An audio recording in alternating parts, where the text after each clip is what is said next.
Good morning guys, at magandang tanghali at magandang gabi po sa ating lahat.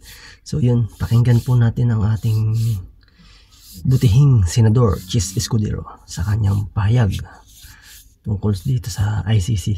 Ito nga ba ay nagpabida-bida o alam mo na. Okay, so yan guys, pakinggan natin ang kanyang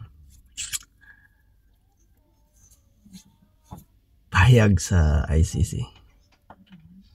Ito nga ba ay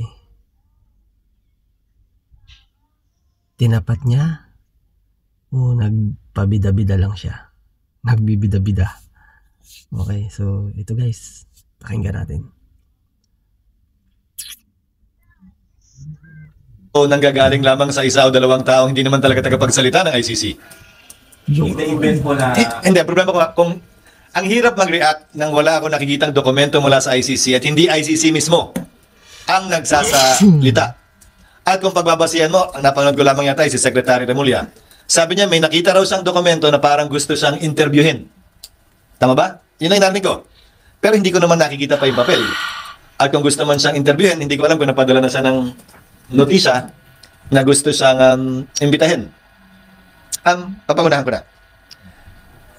Unique at kakaiba ito dahil kung pag-uusapan natin ang nakaraan ng Senado, yung mga naunang Senate President sa kaso ni Senator Enrile, sa kaso ni Senator De Lima, sa kaso ni Senator Trillanes, ang naging pasya ng Senate President sa mga panahon yon, huwag payagang arestuhin ang isang senador habang nagsesesyon ang Senado. In-extend ng konti yan sa kaso ni Senator Trillanes. Huwag payagang arestuhin sa loob ng pasilidad ng Senado. Pero sa labas pwede na o paglabas pwede na. Napakagaling magsalita nito. Pero hindi sinasabing immune siya sa aresto. Pangalawa, sa ilalim ng saligang batas, immune from arrest ang isang mambabatas para sa isang krimen na kaparusahan ay hindi lalampas ng 6 na taon. Kung pag-aaralan ninyo, ICC at kasalukuyan pa lamang namin pinag-aaralan ito, ang parusa sa crimes against humanity na chismis na sinasabi nila, kaya mahirap na yun daw ang ikakaso, ay not more than 30 years. So, ang not more than 30 years ba, pasok sa hindi lalampas sa 6 na taon? Ang batas kasi natin, may minimum, may maximum. Ang batas doon iba So, pag in-apply mo yung konstitusyon natin sa terminolohiya ng batas nila, posibleng pumasok. Diba? Ang not more than 6 years, pasok sa not more than 30 years. So, pinapapag-aralan namin sa mga abogado ngayon, at tiyak ko pinag-aaralan din ng abogado ni Senator Bato. So, hindi sa ganun ka simple. Sunod, kung mag-i-issue ng warrant, ito yung puro katanungan lamang. Kung mag-i-issue ng warrant ng ICC, kung hindi na tayo miyembro ng ICC, ba't natin susundin yung warrant na in-issue niya? Iba yung may jurisdiction sila, nung nangyari yung mga events na sinasabi nila. Doon sa, ngayon, di na tayo miyembro So, legal bang pwedeng ipatupad yan ng pulis? Hindi ko alam ang sagot. Legal bang, pag pinakitaan ka ng warrant ng ICC na hindi na tayo miyembro, anong legal na epekto nandito? So, marahil, baka may dagdag pang proseso. Yung tinatawag nating recognition of foreign judgment. Na para madesisyon na ng korte kung tama nga ba yun o legal o hindi. Tapos, yung korte natin na lokal ang mag-i-issue. O hindi mag-i-issue, depende sa kanila. Ito'y lahat bagong mga sitwasyon legal na hindi pa natin napagdadaanan. So hindi ko ba masabi kung anong magiging kapasyahan dahil hindi pa namin klarong nakikita rin yung mga legalidad na papasok dito. Pinapapag-aralan ko pa rin sa legal ng Senate. The Supreme Court of the rule that during the period na miyembro pa tayo ng Rome Statute, covered pa rin siya. May responsibility pa rin yung Pilipinas to respect the Pero ano bang nakasulat dun sa ICC? May jurisdiction sila pag hindi nagfa-function ang korte natin.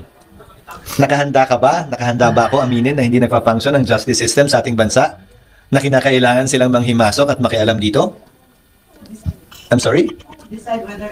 Well, tila nagpasya ang administrasyon na hindi nila kinoconsider yun, kaya nga ayaw nila mag-cooperate. Di ba? Pero isa yun sa requirements ako. May jurisdiction sila dahil dysfunctional. Hindi nagpa-function ng tama. Walang remedy dito. Ang mga biktima na api. So, depende. Again, pinapapag-aralan ko, ito yung mga katanungan lamang. hindi ko ito posisyon, hindi ito posisyon pa ng Senado, pero pinapakita ko lang sa inyo kung gaano kasalimuot nitong isong to at hindi ganun kasimpleng questioning legal lamang.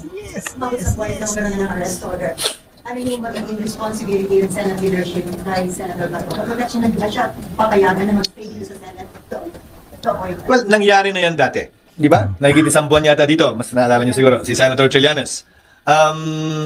So, we will follow tradition, the practice of the Senate, and accord the same treatment with respect to him. But again, Sally, the issue is, saan galing ba ano ba yung warrant na pinag-uusapan natin? Ano ba yung papel na yon? Kung napakinggan niyo yung hearing ng isang araw, si Pastor Kibuloy nga may warrant na pero hindi naman daw kailangan sumuko Yun, Philippine Court na nag-issue nun So, kung gaano karami siguro ang abogado, gaano karami yung legal na opinion kaugnay sa bagay na ito. So, ayoko munang tuldukan ito.